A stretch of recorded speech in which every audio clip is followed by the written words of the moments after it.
اللهم لبيك لبيك لبيك اللهم لبيك لبيك لا شريك لك لبيك إن الحمد والنعمة. Since the coming of President Muhammadu Buhari to power, the leadership of the National Hajj Commission of Nigeria has consistently worked in tune with the policy thrust of the government in fighting corruption and delivering good governance.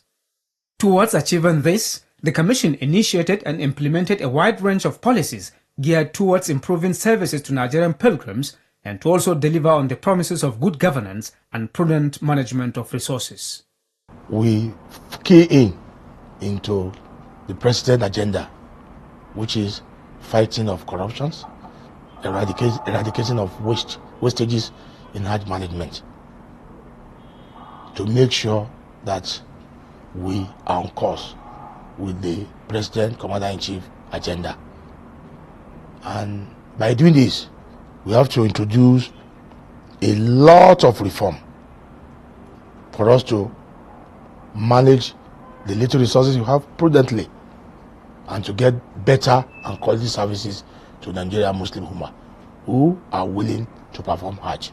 With this development, NAHCON on the 14th of December 2015 issued rules and regulations to guide the operations of Hajj and Umrah by all organizations. The rules have been gazetted to provide a framework for Hajj and Umrah operations.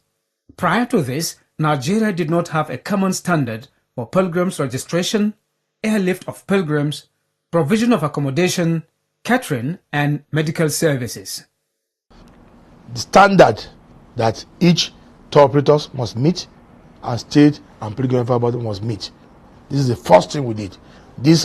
We did this gazette and we sent it to Federal Ministry of Justice to gazette it.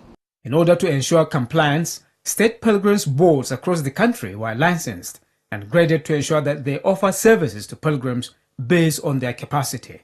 We set up a committee to license state pilgrim board agencies, and these states are being categorized into category A, B, C. We categorize them based on the requirements we met on ground. We send a team of inspectors to go and assess what they have in various states. You all know that the numbers of pilgrims vary. What you may have in state A may not be available in state B. So this ginger up most states. Those that are in C want to migrate to B or A, because we look at what you have on ground, the numbers of staff, furnitures, office, equipment, and others. Then these will now grade you. The Commission in early 2017 toured the entire length and breadth of Nigeria to sensitize tour operators on the importance of being licensed. Those without licenses were given time to normalize their operations by registering and come under regulatory radar. A total of 113 unregistered tour companies across the country were visited and given 21 days to regularize their operations. At the expiry of the grace period, 86 companies complied.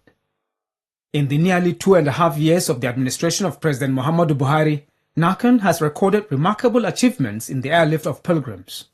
Today, pilgrims are airlifted on schedule, which is a departure from the past when it was common practice for Nigerian pilgrims to be left behind, thereby missing Hajj. In 2005 alone, over 10,000 pilgrims missed the Hajj exercise as a result of the inability of officials to airlift them to the Holy Land. However, since the advent of the current leadership at NAHCON, a series of reforms have been undertaken and the impact are very manifest, especially in aviation matters. In 2015, Hajj airlift was concluded 2 days ahead of schedule, and in 2016, it was 5 days ahead of the deadline. We're not dealing with carriers that will go and lease equipment outside the country. Virtually, all our carriers have their own equipment. We are able to sit down together with them, plan the outbound schedule and the inbound schedule. These, we are able to reduce the numbers of this, and the era of sleeping in the airport is gone. Pilgrims cannot stay more than 18 to 12 hours at the airport before departure.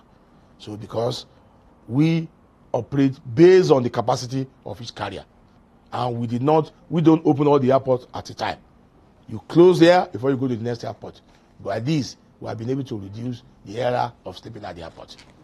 Further on this, for the first time in its history, the Commission under President Muhammadu Buhari's government was able to achieve nearly 100% landing in Medina. In its effort to reduce cost, while making preparations for the 2017 Hajj, the Commission decided to eliminate agents and deal directly with landlords in the choice area of Markaziyya in Medina. With this development, NAHCON was able to negotiate prices for bed spaces downwards. Medina, all along, we've been dealing with agents. You and I know that agents will definitely increase the price of accommodations. Our Muchawis in Medina advised us to deal directly with the landlord. We were able to save close to 800 Saudi Riyal per bed because we were dealing with the landlord directly.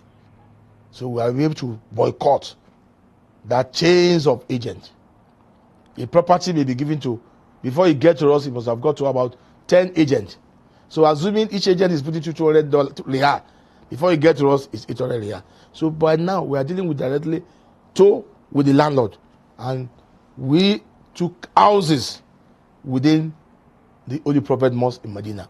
In Mecca, where the state pilgrims boards were largely responsible, the first step taken by the Commission was to abolish the old benchmark system, after discovering that it was abused by some states and accommodation providers.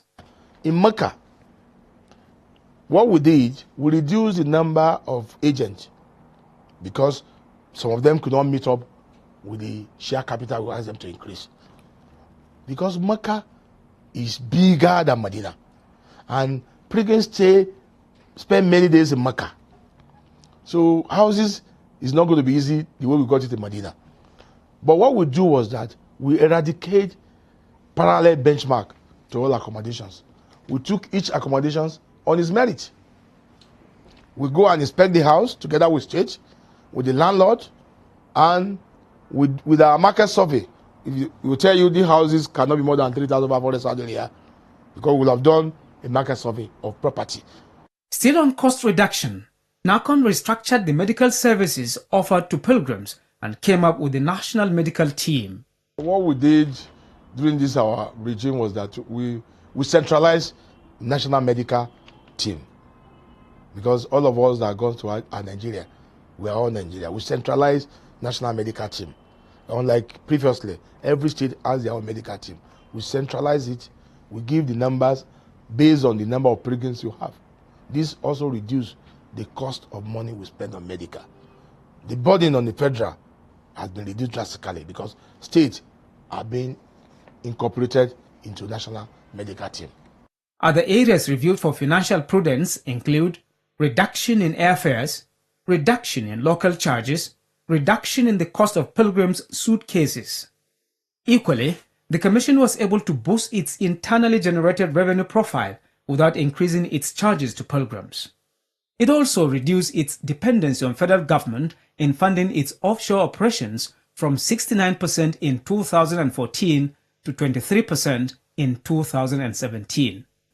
Another area touched by the reforms being introduced by NAHCON is the Pilgrims Basic Travel Allowance (BTA), which was $750, $1,000 and $1,500 for minimum, medium and maximum air ticket respectively. After discovering some corruption in the BTA system, NAHCON made all BTA a uniform amount of $800. We now discover that some hoodlums are using it to defraud the pilgrims and the government, because these are given to us at the prevailing exchange rate. So some will pay for 750, but they will go and buy 1,500. I said, how do we stop this? We now have a uniform. Anybody that wants to go to Hajj through state will pay $800 flat rate. So if you are not giving the dollar, we'll be able to know, not that you will pay 750 and they will go and buy 1,500. These we have been able to eradicate fraud. And everybody is seeing the importance that $800 will be given to everybody that goes to Hajj through state. In tackling Hadaya-related cases, NAHCON decided to strengthen its cooperation with the Islamic Development Bank Adahi project through Jais Bank as the only approved medium for Hadaya collection and execution. This came after the Commission's Security Committee discovered that in many instances, the Hadaya is either underperformed or not performed completely. We have, when it comes to Hadaya is the slaughtering of animals. When you give, when you have 5,000 pilgrims, you give somebody to go and buy 5,000 rams, you bring 1,000 rams. And these are conditions for Hajj. We now say, how do we eradicate these corruptions? The only accredited bank to sell Hadaya coupon is Islamic Bank in Jeddah, Saudi Arabia. And Islamic Bank of Jeddah has alliance with Jais Bank. We now say, let's choose Jais Bank to collect money for Hadaya on behalf of Nigeria. We all know that as soon as you pay online, they give you receipt and animal will be killed on your behalf. This we have done, and inshallah, hopefully this year now, it's even part of the registration. Anybody that want to do the kind of Hajj that requires slaughtering must pay their Hadaya's money to Jais Bank, so that we are sure that you have a complete Hajj package. While ensuring pilgrims get value for their money, NAHCON monitored service providers, and where services are not rendered, the Commission gets the money back and refunds the affected pilgrims. The Commission in March 2016 refunded the sum of 1.75 billion naira to pilgrims boards of the 36 states of the country and the FCT for onward refund to pilgrims. Similarly, NAHCON refunded the sum of 526 million naira in 2017. This refund was as a result of services not rendered or poorly rendered during the 2015 and 2016 Hajj exercise, while that of 2017 is being processed for payment. The refunds were publicized in national dailies, while government anti-graft agencies were involved in monitoring the refund to pilgrims. It was a demonstration of commitment of NAHCON to ensure that Nigerian pilgrims get value for their money. We have been able to block leakages, we have been able to block corruptions in all areas of Hajj, both Umrah, both state and private operators. We have been able to block it. And the generality of the population see what we are doing. That what we want is for Nigeria to get the best Hajj, up to the best international standard that you can think of. And inshallah, we are there and we'll never come back. And this is where we came into President Buhari's agenda. First and foremost, eradicate wastage and corruption.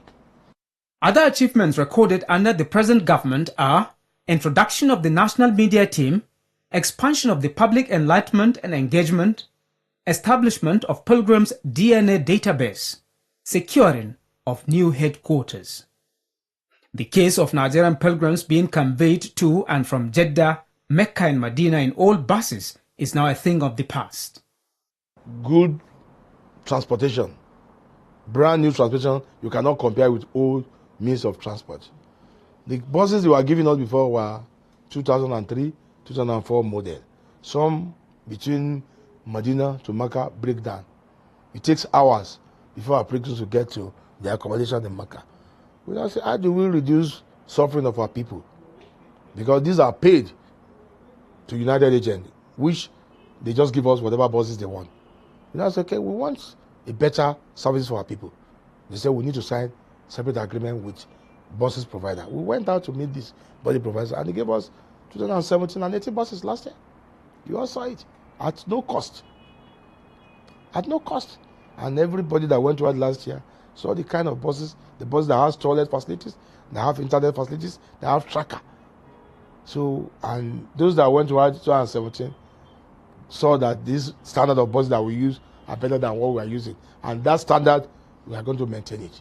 With these achievements in place, NAHCON is concluding plans to commence the implementation of Hajj Savings Scheme. It has also established Hajj Training Institute to underscore the importance the Commission attaches to training as the key to its success. The success we are able to achieve, it is through dedicated staff that we have. And the only way we can sustain that achievement is to train, retrain, and train manpower that we have in commissions.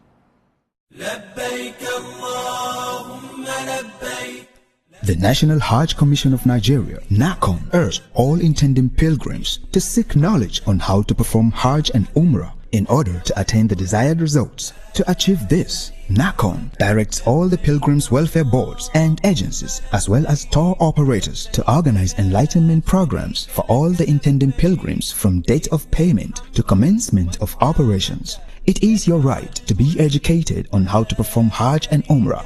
For more information, visit guide.nigeriahajcom.gov.ng or send an email to info@nigeriahajcom.gov.ng.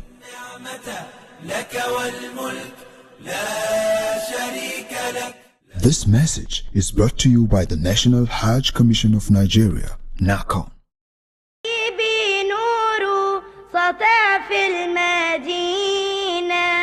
محمد نبينا بنور هدينا اللهم لبيك لبيك.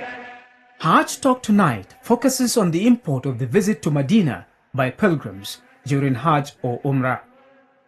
Guiding us on the issues surrounding visiting Medina is Dr. Musa Olaofin, the Chief Imam of Ansaruddin Mosque, Abuja.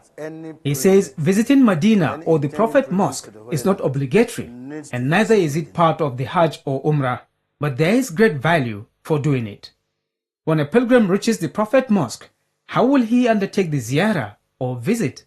When you get there, you just say, Assalamu alaikum ya Rasulullah. You just do salama to them, then you move.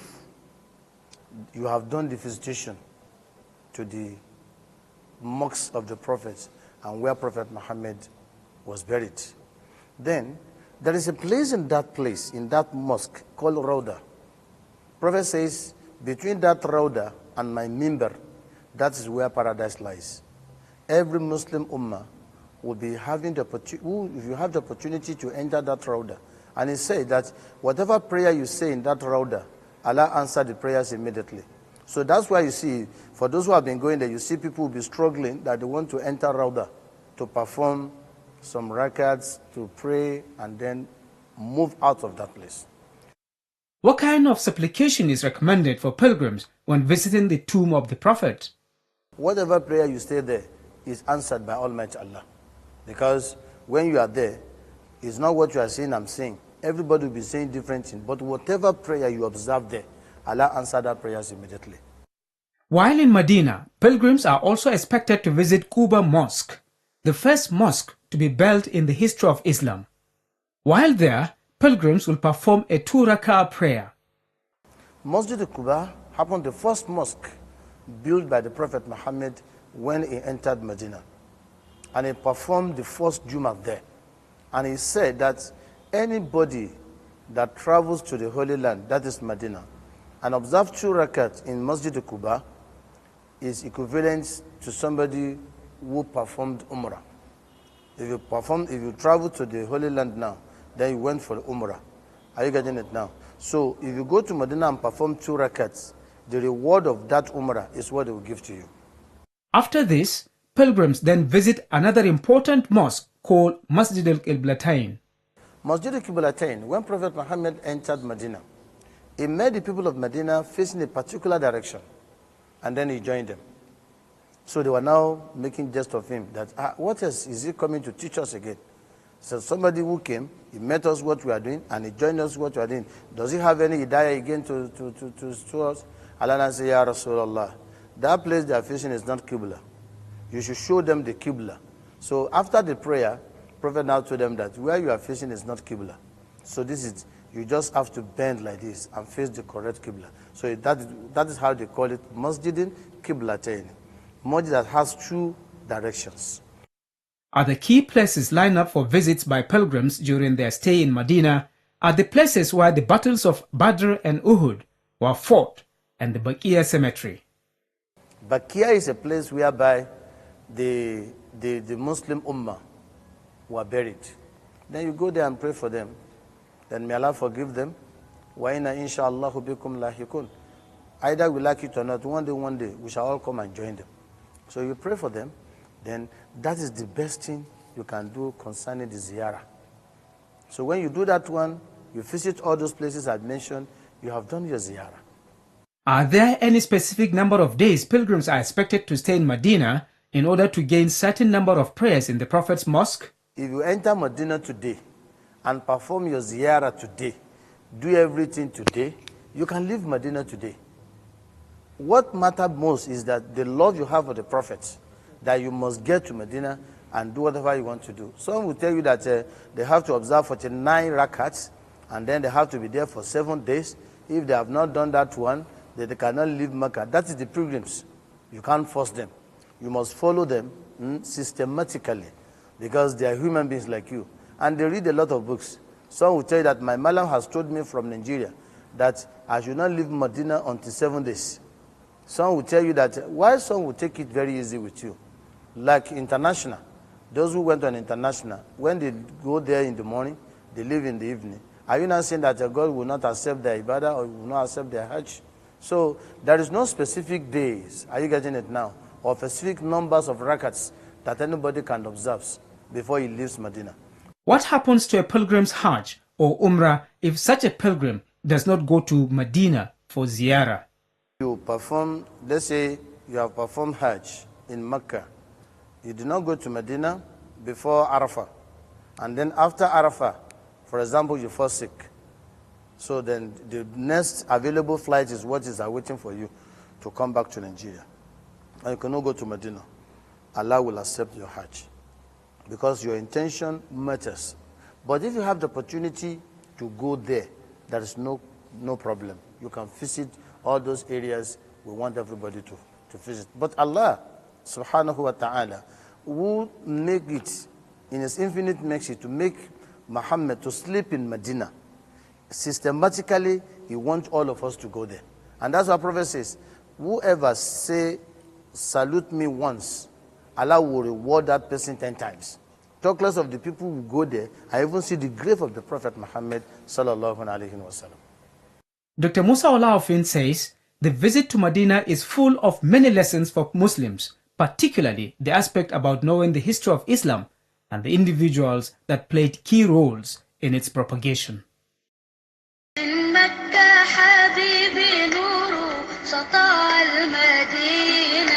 The National Hajj Commission of Nigeria, NAHCON, urges all intending pilgrims from all states of the Federation to start installment payments of at least 300,000 naira monthly for this year's Hajj from November 2017 to March 2018. The payments and registration should be made at respective state Muslim pilgrims welfare offices nationwide through the NAHCON online registration portal at www.nigeriahajcom.gov.ng free of charge. Therefore, no fee is required for any form for the 2018 Hajj registration at all, nor by the pilgrims registration officers of the state's board. Payments could be made by bank draft or online platforms of the state pilgrims welfare offices, and receipt must be collected there and then. No cash payment to any person. All intending pilgrims traveling through states Muslim pilgrims welfare agencies, boards, commissions, and those traveling using tour operators must know that the 2018 Hajj calendar requires that by March ending, all payments must have been concluded in Nigeria to finalize preparations against the May 2018 deadline for the closure of Saudi Hajj portal.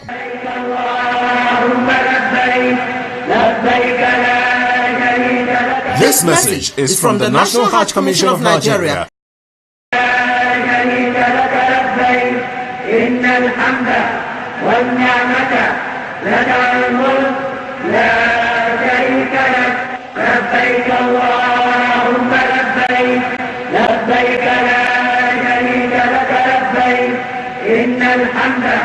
والنعمة لك الملك لا شريك لك لبيك اللهم لبيك لبيك لا شريك لك لبيك إن الحمد والنعمة لك الملك